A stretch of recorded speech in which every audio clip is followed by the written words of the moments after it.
Entonces, este tipo de base de datos, obviamente, es una base de datos centralizada, que es muy similar al modelo cliente-servidor, en el sentido de que las bases de datos están centralizadas en un lugar. ¿Qué es lo que hicimos nosotros? Fue simplemente contratar el servicio en servidor web. En este servidor web, obviamente, pues se tiene unas características, de que obviamente viene con un sistema operativo, una velocidad, una transmisión de ancho de banda y obviamente un almacenamiento de esa información. Que hemos utilizado un canal de comunicación, que nuestro canal de comunicación va a ser por medio del internet. De que al mismo tiempo debemos tener presente de que las bases de datos, obviamente pues que podemos trabajar, pueden ser de forma homogéneas, teniendo presente una característica principal, de que en los sistemas de bases de datos distribuidas homogéneas, todos los sistemas emplean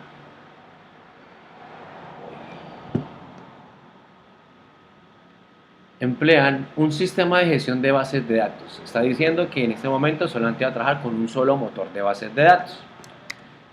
Nosotros debemos tener presente que existen diferentes motores de bases de datos, que yo puedo trabajar, en este caso, dependiendo de mi servidor, o en este caso, puede ser de nuestro servidor web. Los servidores, obviamente, pues si tienen instalado un motor de base de datos, puede ser en Oracle, puede ser Postgres, puede ser MySQL, puede ser DB2, que es de IBM, puede ser SQL Server, que es de la empresa de Microsoft. Debemos tener presente que Oracle y MySQL pertenecen de la empresa de Oracle.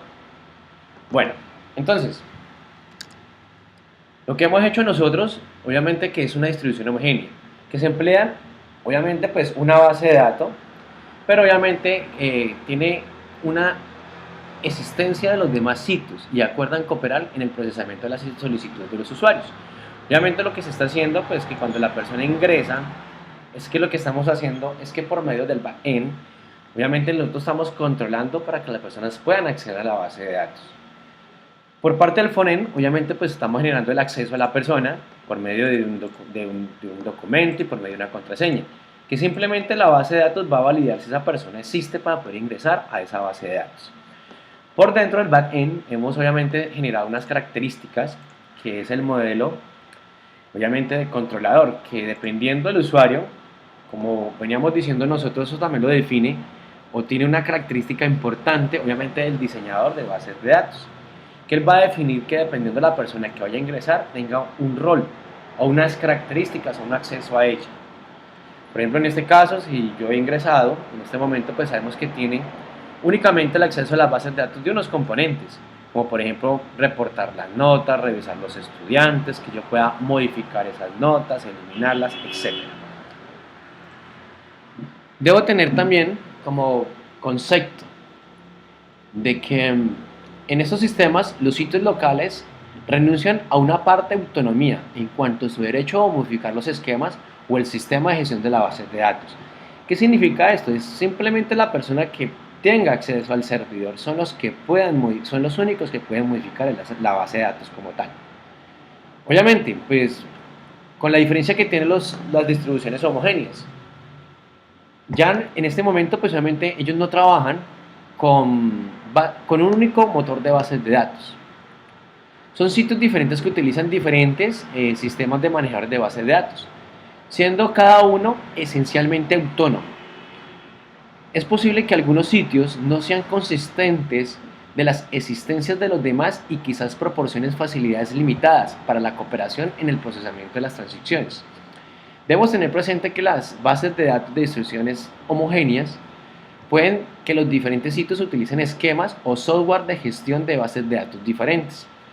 Hablamos nosotros de sitios diferentes, por ejemplo, lo que ocurre con estas grandes empresas como Google, como Facebook, que ellos lo que hacen es que no colocan un solo servidor central, sino vamos a ponerlo como un ejemplo, como esto. Ellos tienen un servidor principal donde ellos comienzan a replicar la información.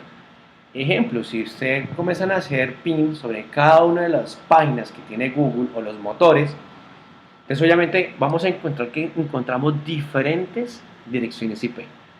Voy a suponer que en Colombia o en Sudamérica colocamos obviamente un motor de bases de datos. Que obviamente lo que estamos haciendo en este momento es que yo puedo cambiar mi sistema de gestión de bases de datos. Voy a suponer que Google puede trabajar con MySQL, puede trabajar con Informis, puede trabajar con SQL Server, Oracle, DB2, que es el de IBM, o otro sistema. Bueno, obviamente pues debemos tener pues unas ventajas sobre cada uno de ellos, ¿sí? Pues obviamente el costo que se representa al tener una base de datos homogénea, como son diferentes elementos, si cuando yo quiera acceder a la información, obviamente el costo que se va a representar, porque ya no vamos a utilizar una sola máquina, son diferentes elementos en este caso. Ya que hablamos que como componentes principales está el hardware, está el software, significa que esto va a permitir que nuestros costos puedan aumentar. Al mismo tiempo tiene otras características, el control de la información, los usuarios que puedan obviamente ingresar, que sean únicamente los usuarios registrados, o al mismo tiempo las interfaces que se puedan obtener sobre cada una de ellas. Un ejemplo, si yo soy de aquí de Sudamérica, la interfaz va a ser diferente porque obviamente viene esta base de datos o el entorno con que estoy observando va a venir en español. Entonces, obviamente, esas son una de las ventajas y características que tienen manipular esas diferentes opciones de tipos de bases de datos. Bueno, no siendo más, ahí dejo mi pequeña explicación acerca de las distribuciones de bases de datos heterogéneas y al mismo tiempo homogéneas. Muchísimas gracias.